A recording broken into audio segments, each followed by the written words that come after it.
이번 시간에는 단계별 사이트 설계 준비 연습을 하겠습니다. 자, 처음으로 쇼핑몰 명입니다. 쇼핑몰 명, 저번에 사업계획서 준비할 때 사업체 명 생각해 봤죠? 그거 그대로 가면 됩니다. 그거 그대로 사업체명 그대로 가면 되고,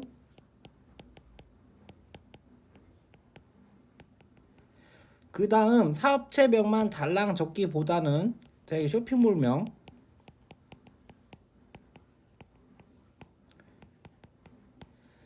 사업체명 쇼핑몰명을 그냥 단순하게 하나만 적기보다는 추가로 이 사업체명 쇼핑몰명을 선정하게 된 이유, 그런 것들을 추가적으로 적어줘야 됩니다.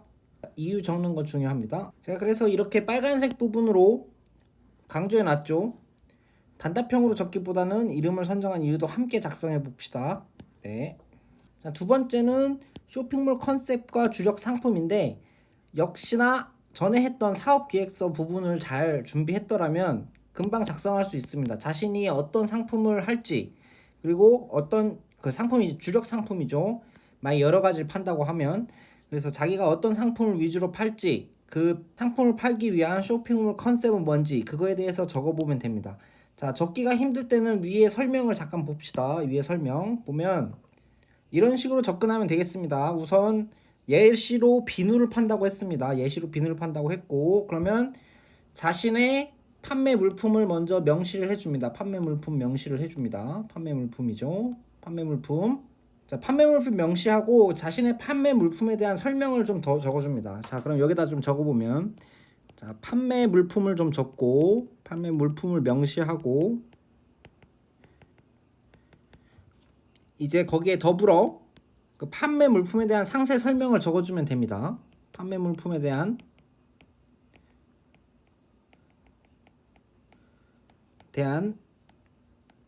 상세 설명.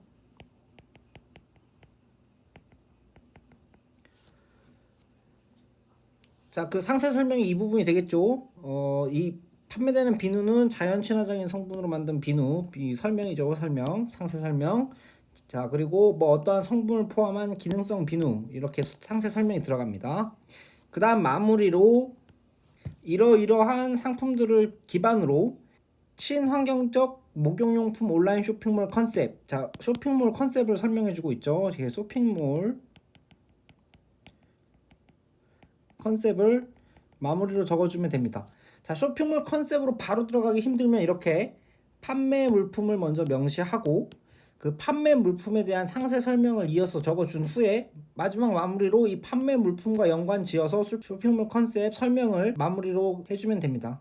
자, 세 번째는 웹 호스팅 및 서버 관리 부분인데, 자, 이 부분은 어떻게 작성하냐면, 전자상거래 강의 초반에 보면, 여기 보면 임대용 쇼핑몰, 독립형 쇼핑몰, 입점형 쇼핑몰에 관련된 설명이 있는 강의가 있습니다. 네, 학습지도 있고요, 강의도 있습니다.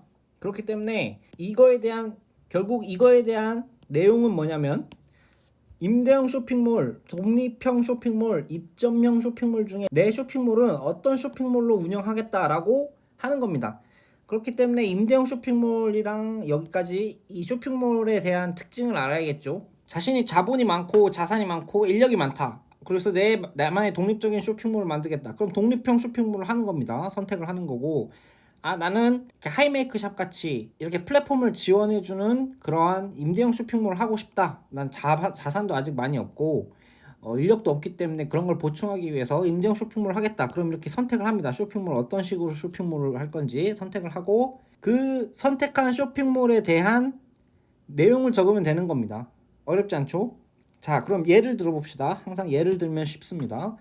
자, 나는 적을 때 항상 단답형 말고 서술형으로 적기 위해서는 이유나 논리적인 설명, 이런 것들이 뒷받침돼 줘야겠죠. 저번 사업계획서 피드백을 하다 보니까 단답형으로 이렇게 요약형으로 땡땡하고 이렇게 하고 땡땡하고 이렇게 하고 땡땡하고 이렇게 하고 이런 식의 글이 많았는데, 잘 해줬습니다. 잘 해줬는데 우선 평가가 서술형 평가이기 때문에 이렇게 적은 거를 평가하는데 문제가 있습니다. 그렇기 때문에 서술형으로 적어주길 바라며, 자, 예를 계속 듣다가 잠깐 딴 데로 샜는데 예를 들어보겠습니다. 그러면 나는 자산과 인력이 부족하기 때문에 임대형 쇼핑몰을 선택할 것이다. 그렇기 때문에 이유를 여기 적어줬죠. 이유를 적어주고 임대형 쇼핑몰을 선택했다고 했죠. 임대형 쇼핑몰을 선택했다고 밝혔죠. 그 다음 뭘 적냐면 이 임대형 쇼핑몰의 장점과 단점 정도를 적어주면 됩니다. 장점, 단점. 장점, 단점 여러 개 있습니다. 그 중에 적절하게 골라서 이렇게 골라서 줄줄줄 적어주면 됩니다. 어렵지 않죠? 자, 그 다음은 상품 분류 설정입니다. 자, 상품 분류 설정은 뭐냐면 우리가 여기 했던 대분류, 중분류, 소분류 여기 보이죠? 대분류, 중분류, 소분류 우리가 실습을 했습니다. 그거 관련된 내용입니다. 자신의 상품에 대한 분류를 어떻게 설정할 것인가 여기서 표현을 해주면 되는데요. 자, 보면 도표, 도형, 계층도 등으로 표현 이렇게 나와 있죠. 글로 표현해도 좋지만, 그러니까 글로 표현해도 좋은데 도표, 도형, 계층도로 사용해도 된다고 합니다. 자, 그러면 나중에 평가 입장에서 봤을 때, 평가 상황에서 봤을 때 글보다 도형이나 계층도로 표현하는 게 시간이 절약되기 때문에, 자, 시간이 절약됩니다. 시간이 절약되기 때문에 이왕하면 이쪽으로 표현하는 게 좋겠죠. 자, 이쪽으로 표현하는 게 좋겠죠. 그래서 결국 어떤 식으로 표현하면 되느냐 예를 들면 아까 위에 비누 판다고 했을 때 그거를 이어서 예를 들어 보겠습니다. 그러면 중분류, 대분류, 중분류, 소분류 이렇게 있으면 맨 처음 분류를 이렇게 적어줍니다. 자, 이게 뭐겠죠? 제일 위에 있으니까 대분류가 되겠죠. 대분류. 자, 대분류에 저는 환경 친화 상품으로 하나 만들겠습니다. 환경 친화 상품. 이 대분류명은 자기 마음대로 적어도 됩니다. 하지만 약간 상품을 포함하는 그런 내용이 있어야겠죠. 그냥 1, 2, 3, A, B, C 이런 식으로 하면은 안 됩니다. 자, 그럼 환경 친화 상품 대분류 하나 만들었고요. 그 다음 대분류 하나 더 만들겠습니다. 대분류 하나 더 만들고 여기는 기능성 상품으로 하겠습니다. 자, 그럼 이렇게 대분류 두 개가 형성됐죠? 자, 이게 지금 계층도입니다. 계층도. 계층을 표현한다고 해서 계층도입니다. 계층도. 자, 그래서 최소한 중분류까지는 대분류하고 중분류까지는 만들어 봅니다. 그래서 대분류 이렇게 만들었고 전 중분류를 3개로 만들겠습니다. 3개로 중분류를 만들어서 여기는 피부 타입으로 나누겠습니다. 그리고 건성, 지성용, 지성용, 복합성용 이런 식으로 분류를 표현해주면 됩니다. 상품이 이제 내 상품이 여기 들어가고 이런 것들이 다 한눈에 보이겠죠? 그리고 자신이 파는 상품이 이 분류 안에 다 들어가는 그런 내용이 되어야 됩니다. 엄한 걸 쓰면 안 된다는 거겠죠? 자, 마지막 부분입니다. 마지막 부분이 웹페이지 구조 부분인데요. 웹페이지 구조는 메인 페이지 위주의 구조를 표현하는 걸로 평가를 하겠습니다. 메인 페이지. 자신의 쇼핑몰 메인 페이지를 어떻게 구성할 것인가 그런 거에 대한 표현을 하면 됩니다. 자, 들어가는 내용은 위에 제가 적어놨죠. 컨셉, 특징, 방향성, 디자인 등이 나타낼 수 있도록 표현을 하면 되는데, 자, 어떤 내용이냐면 신상품, 할인 상품 위치, 배너 광고 내용, 분류 메뉴 배치 이런 것들이 있습니다. 디자인도 되고요. 하지만 여기선 자세하게 표현하는 게 아니라 구조만 표현하면 됩니다. 구조만 표현. 자, 그럼 예를 들면 어떤 식이냐면, 자, 저는 이게 메인 페이지라고 가정을 했을 때 이런 식으로 평가할 때도 이런 식으로 하면 됩니다. 자, 상단에 저는 배너, 공지 배너, 네, 공지 사항, 뭐 신상 소개, 이벤트 소개 이걸 넣을 거고요. 그 다음 밑으로는 우리 쇼핑몰의 베스트 상품 소개 이 부분을 넣을 거고, 그 밑으로는 이제 상품 내용, 상품들 간략히 보여주는 상품 내용 이런 식으로 할 거고, 좌측에는 분류 배치를 할 겁니다. 분류 배치. 좌측에 이렇게 분류 배치를 할 겁니다. 분류에는 아까 여기 사용한 이 분류를 사용하면 되겠죠. 그러면 여기 대분류 2개 있고, 대분류 밑에 중분류가 3개가 있었죠.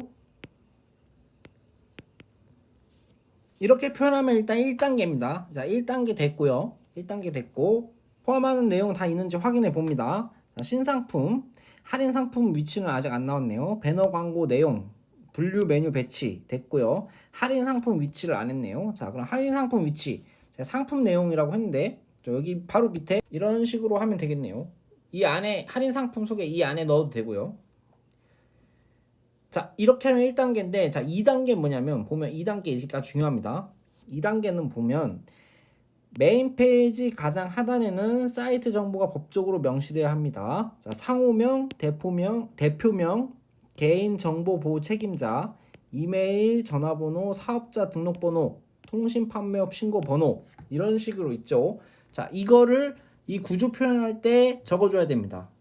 자, 그러면 제일 하단이 이쪽입니다. 제일 마지막 부분.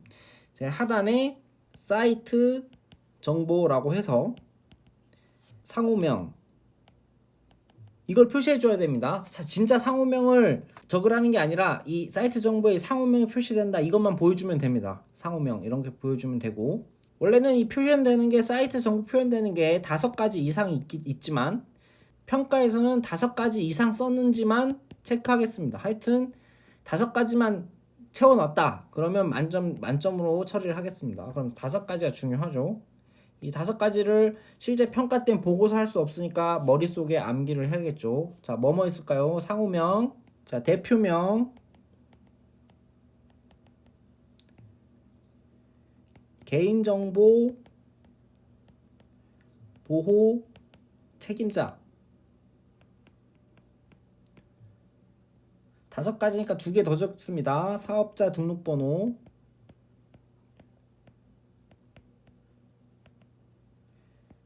다음 통신 판매 업 신고번호. 자, 5개 적었죠? 이렇게 5개 평가 때 하단에 표시를 해줘야 됩니다. 이 5가지를. 자, 빨간색으로 별표를 쳤습니다. 자, 그래서 어떻게 작성해야 되는지 설명은 끝났고요. 제가 저번에 사업기획서 피드백 하듯이 이것도 피드백 과제를 열어두겠습니다. 물론 이건 과제 자체는 평가에 반영하지는 않습니다. 평가에 반영되진 않는데 연습하는 거기 때문에 실제로 연습을 해봅시다. 자, 그럼 만약에 제가 과제를 제출했다. 그러면 과제 제출 완료 버튼을 누르고, 완료 버튼이 있습니다. 완료 제출 버튼을 누르면 그러면 저한테 신호가 옵니다. 그치? 이 학생이 이걸 제출했다고. 그럼 신호가 오면 제가 신호를 봐서 이 학생이 제출한 걸 제가 들어가서 봅니다. 들어가서 봐서 피드백 해줄 건 피드백 해주고, 이렇게 옆에다 댓글로 제가 피드백 댓글로 이렇게 답니다. 그 다음에 제가 이 과제를 학생에게 다시 반환합니다. 반환. 그래서 제가 반환하는 게 그냥 받고 바로 그냥 빠꾸 시키는 게 아니라 제가 피드백 댓글을 달고 다시 주는 겁니다. 다시 줘서 이 피드백 댓글 보고 다시 제출해도 되고, 아니면 이 피드백 이해 완료하면 그냥 보고 있어도 됩니다. 그렇기 때문에 꼭 한 번씩 제출을 해서 피드백을 한번 받아보길 바라며, 만약에 피드백 댓글이 보이지 않는다. 이게 자신의 과제가 이렇게 있으면 이렇게 해서 옆에다가 제가 댓글 형식으로 이렇게 보이는데요. 만약에 이게 안 보인다. 그러면 PC에서 한번 해보십시오. PC. 핸드폰에서 잘 안 보일 때가 있습니다. 그렇기 때문에 PC에서 해서 보시고, PC에서도 안 보인다. 그러면 구글 클래스룸 댓글로 저한테 연락을 해 주십시오. 댓글로 연락해주면, 안 보인다고 연락을 해주면 제가 한번 수정 한번 해보거나 어떻게 대처를 한번 해보겠습니다. 자, 그렇게 단계별 사이트 설계 준비를 마치겠습니다.